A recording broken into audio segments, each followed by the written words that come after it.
예, 여러분 반갑습니다. 오늘도 새벽 돌베개에 나오신 모든 성도님들을 주님의 이름으로 환영합니다. 또 새롭게 한 주가 시작되었는데요. 오늘도 로마서의 말씀을 묵상함으로 이 월요일을 또 잘 시작하는 우리 모두가 되기를 바랍니다. 오늘 우리에게 주신 하나님의 말씀은 로마서 11장 17절로 21절까지의 말씀입니다.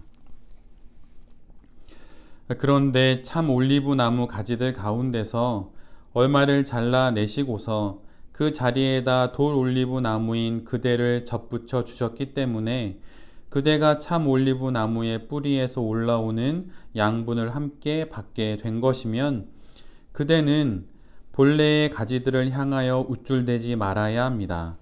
비록 그대가 우쭐댈지라도 그대가 뿌리를 지탱하는 것이 아니라 뿌리가 그대를 지탱한다는 것을 명심해야 합니다.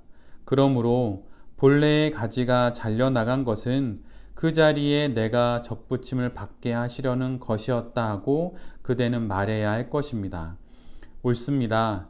그 가지들이 잘린 것은 믿지 않은 탓이고 그대가 그 자리에 붙어 있는 것은 믿었기 때문입니다. 그러나 교만한 마음을 품지 말고 도리어 두려워하십시오. 하나님께서 본래의 가지들을 아끼지 않으셨으니 접붙은 가지도 아끼지 않으실 것입니다. 아멘. 오늘은 로마서 11장의 말씀을 갖고 구원을 부러워하십시오. 구원을 부러워하십시오 라고 하는 제목으로 함께 하나님 말씀을 나누도록 하겠습니다. 사도 바울은 11장에서 9장부터 이어져 온 질문, 이스라엘은 구원을 받을 수 있는가에 대해서 세 가지 신뢰를 들어서 설명을 이어갑니다. 우리가 함께 나누진 않았지만 어제 말씀에서 두 가지를 이야기했고 또 오늘 말씀에서 마지막 그 한 가지를 이야기합니다. 이스라엘이 구원을 받을 수 있는 그 첫 번째 예가 되는 그 신뢰는 어제 말씀에 나온 사도 바울 바로 자신의 회심입니다. 우리가 잘 알다시피 바울은 복음의 근처에도 있던 자가 아니었습니다. 이방인들은 복음을 거부하는 정도의 수준이었지만 사도 바울은 복음을 저주했고 복음의 적으로 살았던 사람이지요. 그리스도인들을 죽이는 것이 그의 꿈이었고 그의 소망이었고 그리스도 예수의 복음을 없애는 것이 이 땅에서 없애는 것이 그의 인생의 목표였던 사람입니다. 그런데 그랬던 그가 하나님의 은혜로 사도가 되었고 또한 구원을 받았던 거예요. 사도 바울이 구원을 위해서 자신의 구원을 위해서 한 일이 무엇입니까? 그가 구원을 위해서 한 일은 제대로 한 일은 하나도 없습니다. 오히려 구원받지 않아야 할 일들만 골라서 했죠. 그것도 아주 열심히 그렇게 하며 살았습니다. 그는 하나님의 반대 방향으로 내달렸던 사람이에요. 그런데 그랬던 사도 바울이 구원을 받았습니다. 그리고 그는 그 복음을 전하는 하나님의 복음 전도자가 되었지요. 그는 디모데전서의 그의 고백처럼 그는 복음의 비방자였고 박해자였고 폭행자였어요. 그런데 그랬던 그가 구원을 받았습니다. 그래서 사도 바울이 이렇게 말하는 거예요. 내가 구원을 받았으니 그렇다면 이스라엘도 하나님의 은혜로 구원을 받는 것은 당연하지 않겠느냐? 그는 이렇게 이야기를 합니다. 그리고 두 번째로 사도 바울이 드는 예는 구약의 엘리야의 예를 들고 있어요. 우리 모두가 잘 알고 있는 엘리야의 가장 유명한 사역은 갈멜산 위에서의 승리이지요. 그런데 갈멜산 위에서의 승리 이후 엘리야는 이세벨로 인해서 죽음의 위기에 처하게 됩니다. 그때 그는 모든 희망이 끊긴 채 하나님께 이렇게 이야기를 했어요. 이스라엘 자손이 주의 언약을 버리고 주의 제단을 헐며 칼로 주의 선지자들을 죽였으므로 오직 나만 남았습니다. 이렇게 그는 열왕기상에서 이야기하고 있습니다. 그는 많은 사람들, 하나님을 전했고 하나님을 또 선포했던 주의 모든 선지자들이 다 죽고 오직 단 하나 나만 남았다고 그렇게 하나님께 이야기를 했어요.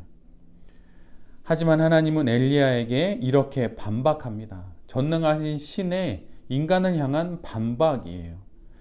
내가 나를 위하여 바알에게 무릎을 꿇지 아니한 사람 7,000명을 남겨두었다. 엘리야는 오직 자신만 남아있다고 말을 하죠. 그런데 그렇게 말할 때 여전히 이세벨의 손으로부터 구원받은 7,000명의 사람들이 남아있다고 하나님은 엘리야에게 말하고 있습니다. 사도 바울이 이런 예를 드는 이유가 무엇입니까? 이처럼 로마 교회의 교인들이 알 수도 없고 볼 수도 없는 곳에서 하나님의 구원의 역사가 이스라엘 가운데 이루어지고 있다고 사도 바울이 말하고 있는 거예요. 하나님은 인간의 시야 안에서만 일하시는 분이 결코 아닙니다. 그래서 사도 바울은 이 두 가지 예를 들면서 로마서 11장 5절로 6절에 이 두 가지 예를 이렇게 정리합니다. 은혜로 택하심을 따라 남은 자가 있으며 그들은 은혜로 구원을 받을 것이다. 구원은 이처럼 하나님의 은혜로 받는 것입니다. 그리고 그 은혜의 증거, 구원의 증거를 이렇게 두 가지 예로 사도 바울이 드는 것이죠. 그리고 오늘 우리가 함께 본 오늘 본문에서 마지막 세 번째 예를 듭니다. 그것은 참 올리브 나무에 접붙여진 돌 올리브 나무의 예를 드는 거예요. 새 번역에서는 올리브 나무 이렇게 번역해 두었지만 개역 개정에서는 우리에게 익숙한 감람나무를 뜻합니다. 그래서 이 예를 보면 참 올리브 나무, 즉 참 감람나무는 이스라엘을 말하고 있고 돌 올리브 나무, 돌 감람나무는 로마 교회의 교인들을 뜻합니다. 돌 올리브 나무의 가지인 이방인이 구원의 뿌리로부터 영양분을 먹고 자라고 있는 참 올리브 나무에 접붙임을 받아서 구원을 받았다고 이렇게 은유로 그림처럼 이렇게 사도 바울이 설명하고 있어요. 이것이 이방인인 로마 교회 성도들이 이스라엘보다 먼저 구원을 받은 상황을 말하고 있는 것이죠. 이렇게 돌 올리브 나무가 참 올리브 나무에 접붙여서 참 올리브 나무로 잘 자란다면 참 올리브 나무에서 떨어져 나간 가지인 이스라엘이 그 참 올리브 나무의 접붙임을 받아 잘 자라게 되는 것은 너무나도 당연한 일이 아닌가라고 사도 바울은 말하고 있는 거예요. 여러분, 이 그림이 잘 그려지십니까? 참 올리브 나무에서 이스라엘이 그 가지가 끊어져서 거기서 떨어져 나갔어요. 근데 그곳에 돌 올리브 나무인 이방인이 접붙여져서 그가 참 올리브 나무의 그 굵은 기둥에 접붙여졌기에 참 올리브 나무가 되어 가는 것이죠. 돌 올리브 나무도 참 올리브 나무 나무에 붙어서 이렇게 잘 열매를 맺는다면 그 참 올리브 나무였던, 그런데 지금은 떨어져 나갔던 그 참 올리브 나무가 거기에 잘 가지가 접붙여지면 그것이 잘 자라지 않겠냐고 사도 바울이 말하고 있는 거예요. 이스라엘의 넘어짐으로 이방인이 일어나게 되었다면 하나님께서 이스라엘을 일으키실 때 얼마나 더 큰 구원의 풍성함이 이스라엘 가운데 일어나겠냐고 사도 바울이 말하는 것입니다. 이스라엘은 하나님이 주신 구원의 길 십자가가 자신들이 생각하는 하나님과 어울리지 않는 방법이라고 생각하며 십자가를 거부했지요. 그들이 보기에 십자가는 하나님의 영광을 드러내는 것도 아니고 오히려 하나님을 모욕하게 하는 것이라고 여겼어요. 그래서 그 십자가에 달리신 예수 그리스도를 거부하게 되죠. 그런데 이 결과로 이스라엘이 복음을 거부함으로 말미암아 그 복음이 이방인에게까지 넘어가게 된 것이에요. 그 증거가 지금 로마서를 함께 읽고 있는 로마 교회의 교인들인 것이죠. 이스라엘이 십자가의 도에 걸려 넘어지자 거치는 돌과 부딪히는 바위인 복음에 걸려 넘어지자 복음이 이방에까지 흘러 더욱 풍성하게 된 것입니다. 그리고 이방이 구원받는 그 모습을 통해 이스라엘은 시기심을 갖게 되었고 그 시기심으로 인하여서 이스라엘이 다시 예수 그리스도를 믿어 구원에 이르게 된다고 사도 바울은 말하고 있는 거예요. 여러분은 생각하기에 무엇인가를 시기심을 갖는 것, 그것은 혹시 나쁘다고 생각하십니까? 그러나 시기심 자체는 그것은 좋은 것도 아니고 나쁜 것도 아닙니다. 시기심이 무엇을 바라고 있느냐, 그것에 따라서 그것은 좋은 것이 될 수도 있고 나쁜 것이 될 수도 있는 것이죠.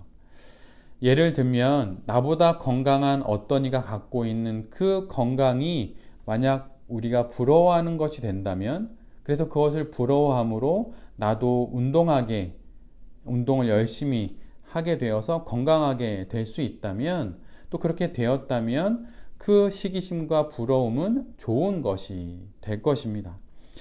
세상 속에서 또한 가치 있는 일들을 하는 이들을 보면서 그들을 부러워하고 또 그들을 시기한다면 이건 역시 그 부러움과 시기심을 통하여서 이 세상이 좀 더 나은 곳으로 만드는 그 일에 우리 모두가 참여하는 기회가 될 것이에요.